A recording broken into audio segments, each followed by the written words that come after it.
కొబ్బరి పాలతోటి చికెన్ పలావ్. ఇప్పుడు కొబ్బరి పాల పలావ్ కోసం సాల్ట్, పసుపు,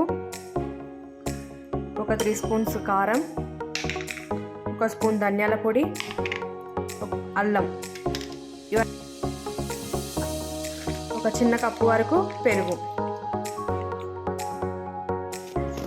ఇవన్నీ వేసి బాగా కలుపుకోవాలి. కలుపుకొని ఒక హాఫ్ అన్ అవర్ పక్కకు పెట్టుకోవాలి. ఒక హాఫ్ అన్ అవర్ వరకు. కొబ్బరి పాల కోసం ఇలా కొబ్బరిని కట్ చేసుకొని మిక్సీ పట్టుకోవాలి. మిక్సీ వేసుకున్న కొబ్బరి పాలని ఇట్లా స్టెయిన్ చేసుకోవాలి. ఇప్పుడు పలావ్ కోసం గిన్నె పెట్టుకొని కొంచెం నెయ్యి వేసుకొని కొంచెం ఆయిల్ కూడా వేసుకోవాలి. ఆయిల్ వేడయ్యాక బిర్యానీ స్పైసెస్ వేసుకోవాలి. కానీ ఆనియన్స్, పచ్చిమిర్చి కూడా వేసుకోవాలి. పోపులో కొంచెం అల్లం కూడా వేసుకోవాలి. కొంచెం పుదీనా కూడా వేసుకొని కలిపేసుకోవాలి. ఇందులో మనం మ్యారినేట్ చేసి పెట్టుకున్న చికెన్ వేసుకోవాలి.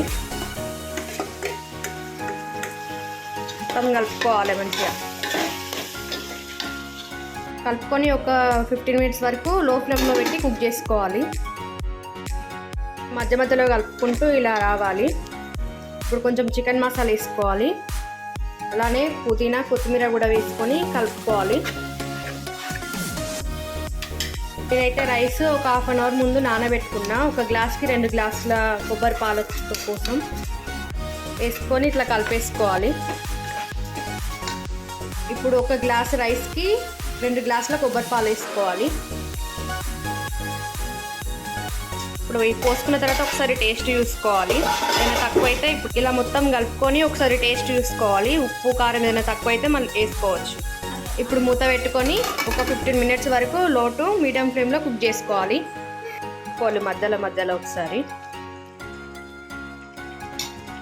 కొత్తిమీర, పుదీనా వేసుకొని కొంచెం నెయ్యి వేసుకోవాలి. వేసుకొని మూత పెట్టుకొని ఒక 15 మినిట్స్ వరకు అట్లనే ఉంచేసుకోవాలి. కొబ్బరి చికెన్ పలావ్ అయితే రెడీ అయిపోయింది. Please like, share and subscribe. Please comment.